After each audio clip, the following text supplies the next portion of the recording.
Saudara, pada hari ini vaksinasi massal berlangsung di 6 titik di Sabang. Sabang memiliki target 1.000 lebih masyarakat divaksin guna mendukung program pemerintah 1 juta vaksinasi untuk Indonesia dalam sehari. Vaksinasi massal dalam rangka mendukung program 1 juta vaksinasi dalam sehari oleh Presiden RI Joko Widodo dilaksanakan serentak di 8 titik di Kota Sabang.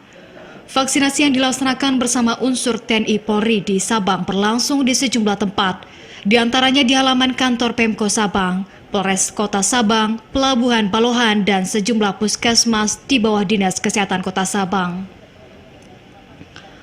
Wali Kota Sabang Nazarudin dalam keterangannya kepada wartawan mengingatkan masyarakat Sabang tidak ragu untuk divaksin.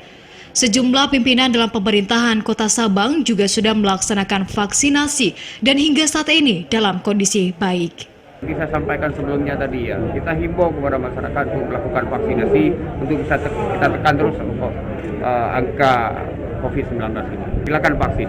Artinya saya kepala daerah, Pak Sekda, dan semua kami ini tokoh-tokoh masyarakat yang ada di Sabang ini sudah kita lakukan vaksin, dan kepada masyarakat vaksin ini kita sampaikan halal dan tidak ada efek apapun untuk mencegah, untuk menekan angka COVID-19.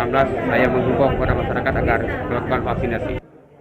Sementara itu, Kepala Dinas Kesehatan Kota Sabang, Firdiansyah, mengungkapkan target vaksinasi hari ini sebanyak 1.000 orang dari 2.000 stok dosis vaksin yang pada Dinas Kesehatan Kota Sabang.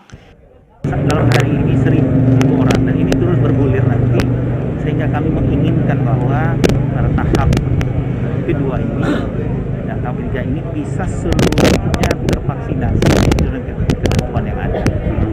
Vaksinasi ini merupakan salah satu upaya mengurangi dampak dari penularan COVID-19.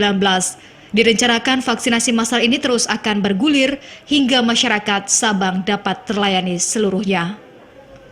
Dari Sabang, Mahfud TVRI Aceh melaporkan.